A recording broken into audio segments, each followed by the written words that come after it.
The first opportunity we have comes from people like you who are interested in telling our story. We didn't have that in Las Vegas because there were 30 events a week, 30 big events a week in Las Vegas. Obviously, Las Vegas made it very easy for us to come there from a financial point of view, but we never had the attention that we get from Atlantic City. And while Atlantic City is a metropolitan area, it still has a small town feel. And Miss America is the child of Atlantic City. And returning that child home has created such a sensation that it allows people like you and many, many others to tell our story and to get it out there. And we never had that in Las Vegas. So that's the number one and probably main reason that I consider this to be the preferred.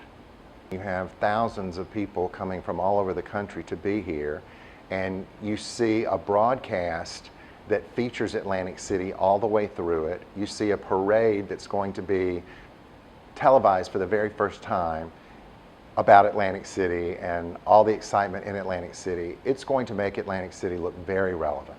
In terms of the Miss America organization, the return to Atlantic City is not the beginning of our pursuit of relevance. We started this some 8 years ago when I took the helm, and I knew that we had to find a way to appeal to a younger audience. This generation of young women, young kids, boys and girls, have grown up with reality television. And while I took a lot of hits professionally and personally among my constituents about doing that reality show, guess what? After 2 years of the reality show, the median aged viewer of Miss America dropped from 58 to 37. And that's what helped me get ABC's attention. When I think about the challenges of 2013, the biggest challenge is producing 2 extravaganzas in one 8-month period. That's what's been the challenge. Well, when you look at preparation aspects of what it takes to put a parade that's going to be viewed by 200,000 people, and then a pageant that's going to be viewed by millions and millions of people, you have a lot of pressure that's self-imposed because you want everything to be fabulous. But I'm very lucky, you see, because I have this partner named Sharon Pierce, who is the president of our organization, and a staff of 12 incredible people. And we all monitor thousands of volunteers, not only around the Atlantic City area, but across this great country, who are going to be pouring into Atlantic City to help us execute the vision that we've come up with. And the vision is going to be spectacular, and ultimately the final result will be as well. Being in New Jersey absolutely leaves me in a position to do more of what I want to do. It's been a growing process. It's been a process that had to have a plan and had to have a future, and we had to project towards. But because we're coming back to Atlantic City, and because we have financial support to do so, as well as the fact that we're growing in our, what am I trying to say? We're growing in our perception, and more sponsors are coming forward now. And it's making it so that we can provide even more scholarships. In fact, I can tell you today that we have a understanding with the U.S. Secretary of Education and the Department of Education in Washington on Capitol Hill, and we are starting a program in sync with them on STEM education. 35% of our contestants this year are in medical, science, technology, engineering, or math fields.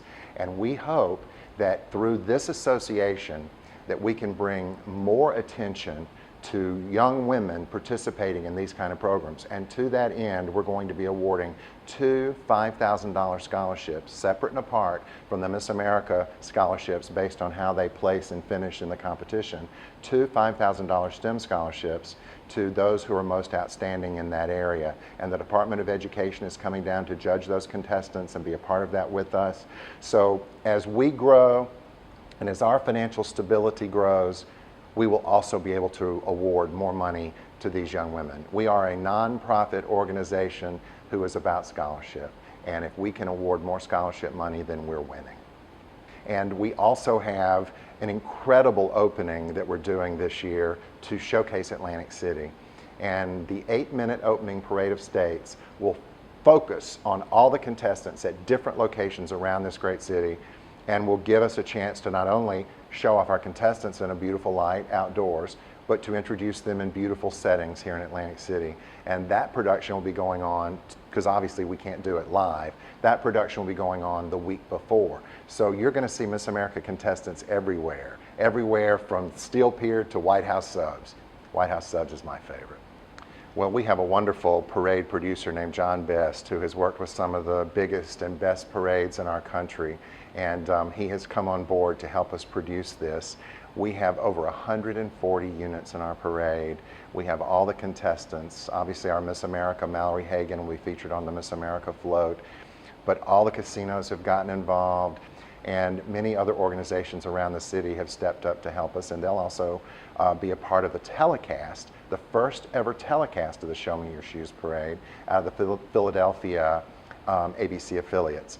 And it's going to be broadcast 3 times along the Eastern Seaboard prior to our live telecast of the finals on September 15th.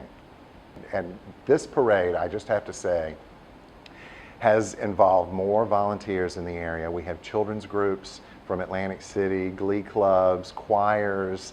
The performance aspect of the parade is just going to be amazing, and we're trying to feature as many local people as we can. This is about Atlantic City and Miss America being synergized together, completely in sync, to make something truly wonderful happen. And I often liken it to the story behind Brigadoon, where everyone puts their negative baggage, at the door, and they come in to have this perfect weekend. And thousands and thousands of people will be coming from outside of Atlantic City, and then hundreds of thousands from this area will all be a part of our Brigadoon. That's the plan. I want to celebrate our 100th anniversary in 7 years right here in Atlantic City. I can't think of us being anywhere else. And so it begins, I said, Miss America's return to Atlantic City.